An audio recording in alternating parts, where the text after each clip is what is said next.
Hey everyone, welcome to Music is a Journey. You are the Parasites, I am the host.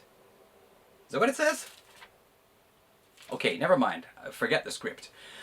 This is Music is a Journey. I'm Peter Scove. Today I'm doing a response video to Brian at Cosmic Vinyl. That's Cosmic Brian at Cosmic Vinyl. He recently did a couple of videos talking about heavy albums pre-1980, and pretty much all of them were early 70s with a couple of exceptions. And I really enjoyed the first one he did because of the 10 albums he talked about, I have 8 of them. And also what I thought about after that was I did a video some 4 years ago where I mentioned my 10 of my favorite heavy riffs from the early 70s. So I'm going to put a link in the description to Brian's 2 videos, just letting you know now, as well as I'm going to put a link in the description to my video from 4 years ago. However, if you decide to watch my video from 4 years ago, skip ahead to the 8-minute and 10-second mark.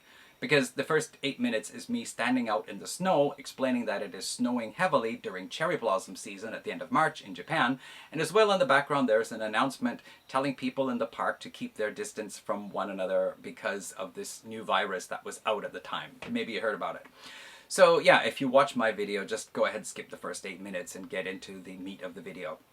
Okay, so I'm doing a response to Brian's 2 videos. I want to mention bands that he did not mention in his video. But as I was making my selection, I was listening to a lot of albums, and I realized that I had some with really cool riffs that I want to mention, but there were other albums that didn't particularly have a really awesome riff I wanted to mention, but they're really great rockin' albums.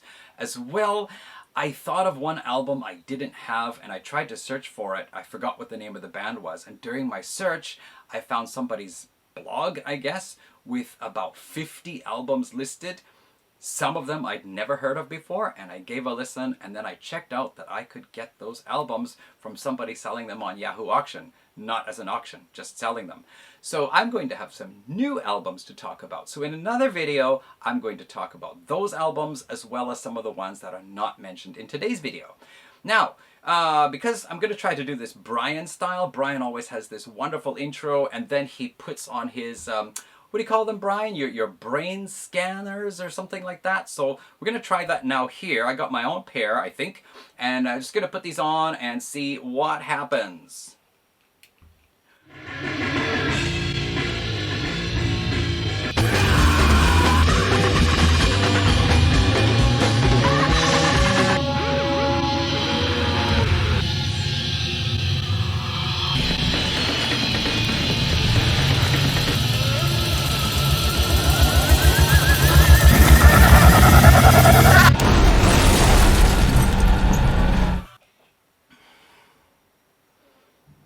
You know, the scary thing is, I'm not sure if I scanned Brian's brain or my own.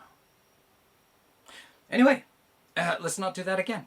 And I guess one other thing Brian always does to get his album started is he always does a big chug. Now, I'm not going to do a big chug because what I got here is, I think it's 98 yen, some kind of barley type drink from the supermarket. 98 yen, that's really cheap. If you want to get anything decent, you got to at least spend 159 yen, or really good stuff, maybe 259 yen for a can. I got the 98 yen one here, so it's pretty cheap. What is it?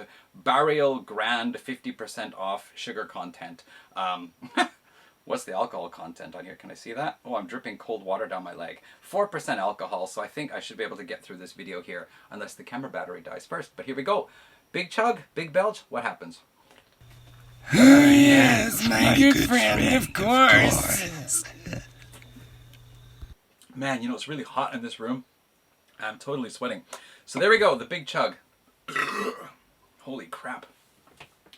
Don't watch this with your kids. Okay, so before we get started on the 10 riffs I want to talk about, first of all, a little bit of a quiz.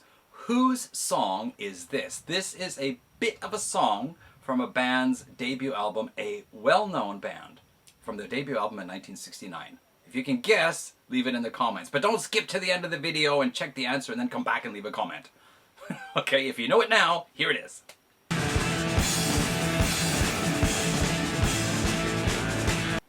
Alright, leave your guesses if you know what it is. Otherwise, at the end of the video, I'll tell you. Alright, so first of all, I want to talk about Armageddon. Now, this is a very well-known album, I think. Anybody who's digging into early 70s hard and heavy stuff will know Armageddon. And this is also one of the later ones. I think this is from 1975. It's probably most well known because Keith Relf, formerly of the Yardbirds, is on here, as well Bobby Caldwell, who previously played in Captain Beyond, is on here, and two other guys. And this is kind of interesting.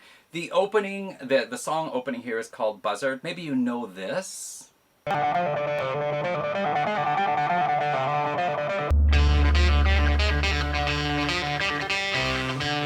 See what I did there? So, yeah. Some of the members of Armageddon used to be in the band Steamhammer. So anyway, Buzzard is a great song. It's actually the third song on here. What's it called? Paths and Plains and Future Gains. It has a pretty cool opening riff. There's like 3 slash guitar chords and a quick chug. But it's partway through, it changes to this riff, and that's the one I want to focus on.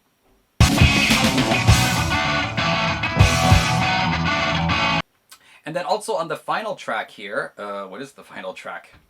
Well, it's broken up into many parts. What the heck is it called here?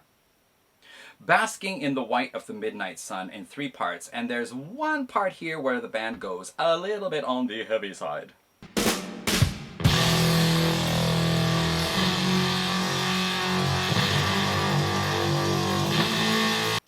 Otherwise, my impression of this album mostly is that this is kind of like Presence era Led Zeppelin influenced, but more gritty and sweaty. Speaking of sweaty, it's really hot in here. Jeez. Okay, next up, I want to talk about Blood Rocks. Everybody knows Blood Rocks DOA, one of the scariest songs of the early 70s, most frightening songs. As well, Melvin Laid an Egg from their debut album is very famous for its riff. I want to talk about Blood Rock 3, and there is a track on here called Breach of a Lease, which is a long piece, which is very haunting and eerie, but then we get into the chorus and it's pretty heavy, and it's basically about the gods coming to take back their world because we have abused it. We have broken our a breach of lease with our agreement with the gods. And there's among many haunting lines and creepy lines, but there's one, it's like, cast iron arrows pierce my heart, where I hide is where I'll die. I don't know, it's just such an eerie song and very heavy, doomy riff, so let's check that one out.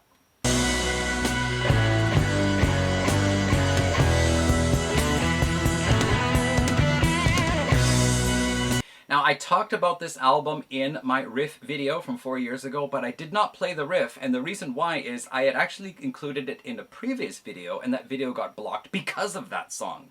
So I'm going to try again, because the song is actually on YouTube. You can listen to the whole thing. I'm going to try to put just the chords, the first iteration of the riff at the beginning of the song.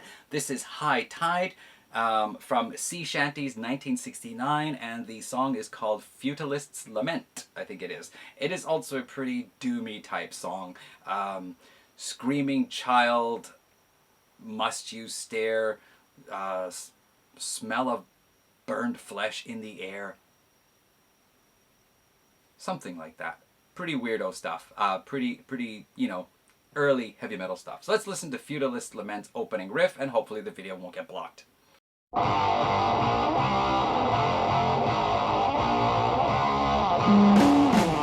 Okay, another band. This is a band called Too Much out of Japan. They had a mixed American-Japanese dude as the lead singer, and Too Much is known in the early 70s heavy rock circles because they had some pretty heavy songs on this album, their one and only album. But they also did other things, and at the behest of the record company, they had to put on some like extended dramatic ballads as well, so not everything on here is going to blow your socks off. As well, the lyrics to some of the songs sound like they have been cut and pasted from Led Zeppelin's songs. Yeah, not so much originality, but you got to hear the opening riff to the opening song, Grease It Out. It is one of the 3 heavy tracks on the album, and this riff is the best one of them. So Grease It Out from Too Much from 2000, from the year 2000. No, that's when this was reissued. I don't know. Anyway, from the early 70s. Let's check it out.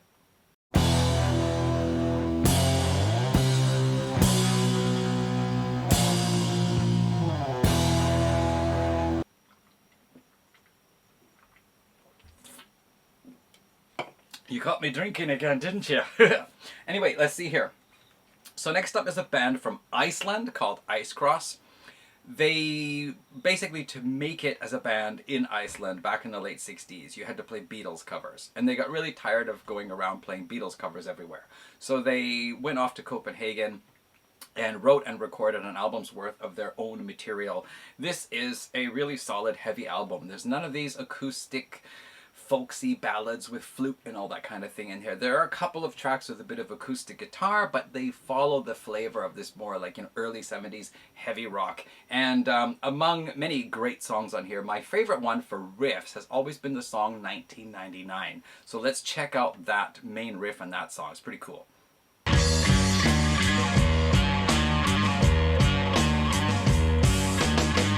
Getting a bit of thunderstorm action going on outside right now. Okay, so next up, I don't remember how I heard about this band, but it's probably been about 2-3 years. This is a band called Culpeper's Orchard, and there is a band of English singer and Danish band, and based out of Denmark. They released 3 albums in the early 70s, and this compact disc collection includes all 3 albums, so an album and a half on the first disc and an album and a half on the second one.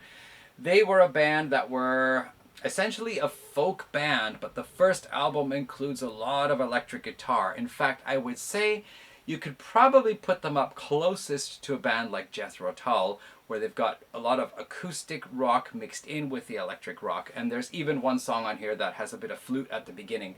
My favorite track is called Mountain Music Part 1. Which has the best. It actually starts off as a pretty rockin' song, and then partway through just gears into a much more energetic riff, and that's the one I want to focus on for this. So for Culpeper's Orchard, I keep wanting to say Orchard, Mountain Music Part 1, check this bit out. Knowing not the rise I need. Okay, now here's one. I actually hadn't listened to it very much, and it's been a long time, several years ago since I got it anyway. This is a band called Pax out of Peru, and this is their album May God and Your... I can't quite read it. I think it says, I thought I knew the album, the name. May God and Your... Will. May God and your will land you and your soul miles away from evil. I think that's what it says. It's got some funky text on here. And my eyes are getting kind of funky with age. So this is the original album plus 7 bonus tracks. This is a band from Peru. According to the notes, or maybe an interview I read online with one of the members one time, they got wind of Black Sabbath's earliest recordings, somehow, back in 1969, and they wanted to make a song like that. And the opening track on here is called A Storyless Junkie.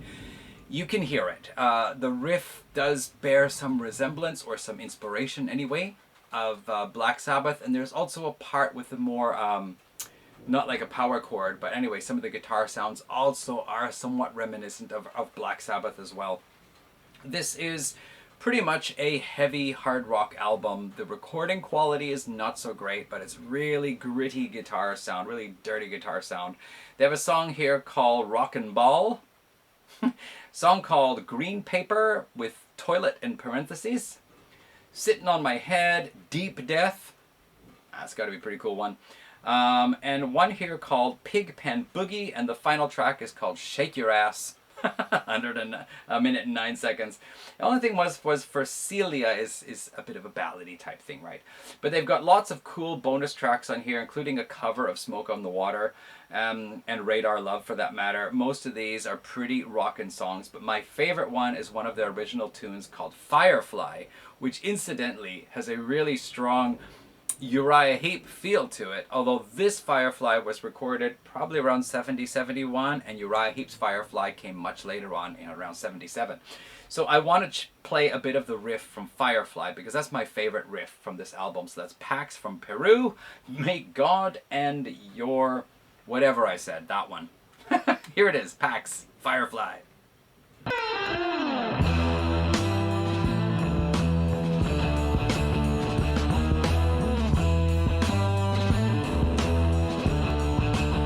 So next up, this is a compilation called Zoot Locker, 1968 to 71, by an Australian band called Zoot. I have talked about them before. It says featuring Rick Springfield, Daryl Cotton, and B. Birtles, who all went on to greater things. Of course, Rick Springfield, probably the most famous.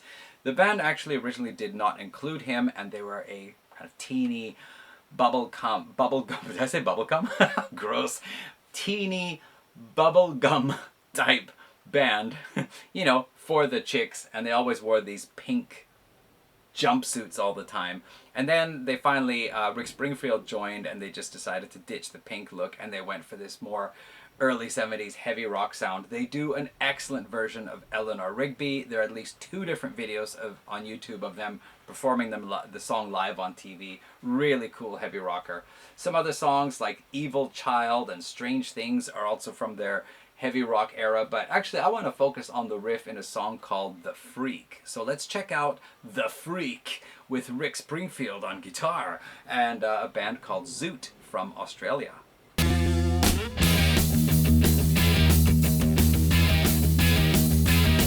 Alright, here's one that is probably quite well known, Medusa by Trapeze. This is the second Trapeze album. Glenn Hughes, Mel Galley, and Dave Holland. Mel Galley appearing on Whitesnake's Slide It In album. Dave Holland playing drums for Judas Priest during the 1980s. And Glenn Hughes, I don't know, doing something. You probably heard about him. And their album Medusa, so I heard that, I haven't heard it, but I heard that their first album was more of an acoustic, folksy, roxy type thing, 5-member band, and it got stripped down to 3 members, and it got a little bit more on the rock side for this one here. There are a couple of songs, good rockin' songs, good groovin' songs, and then some pretty good heavy riffs in, and it is the riff for Medusa that I want to feature in here. Maybe you know it anyway, but let's listen to it anyway. Medusa from Trapeze.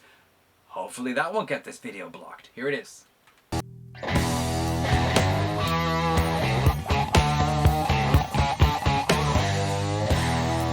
Finally, I don't know if you want to count this one because this was never released as an album. It was never even recorded with the intention of it becoming an album. This is an outfit called Be Demon, which was basically a guy named Randy Palmer who wrote a bunch of really doom metal type songs from 1970 to 1970, 73 to 74, recorded 1973 to 74.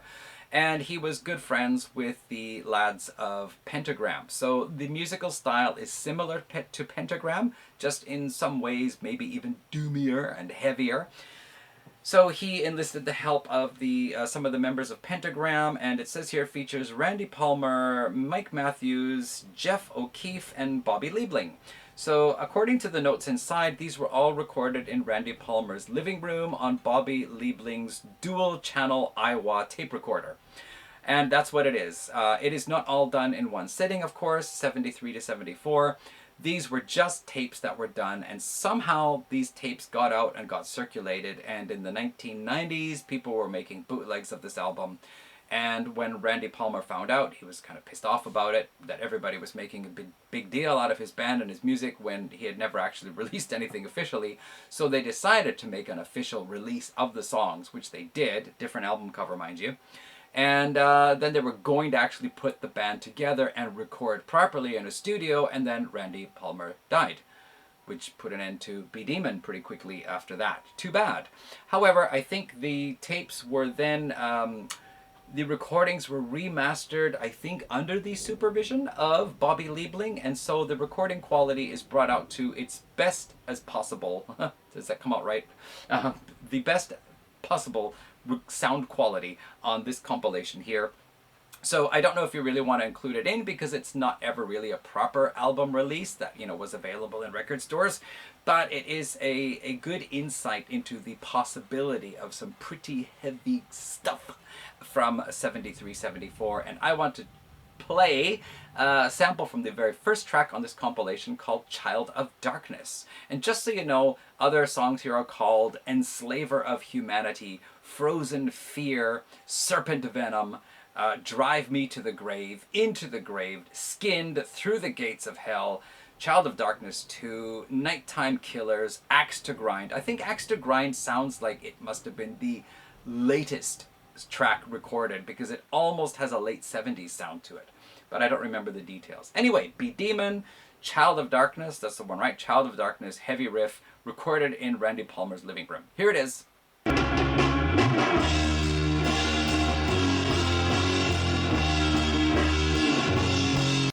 Okay, and to close it off, the quiz question, did you recognize what album that riff was from? Yes, it was from the debut album by Yes, with Peter Banks on guitar, and the song was Every Little Thing. So it starts off as this really proggy bit that gets into this intense heavy workout before lightening up and becoming a nice light fun song, Every Little Thing. So yeah, even Yes had that kind of heavy potential. And actually they have. Throughout their career, there's been this occasional song every now and again where they got a bit heavy. So anyway, that is 10 heavy riffs, part 2, as well as a quiz featuring Yes and a response to Cosmic Vinyl's videos of 10 heavy songs, parts 1 and part 2. So that's 20 heavy albums prior to 1980. So please check out Cosmic Brian's videos in the links, as well as, if you want, check out my old video.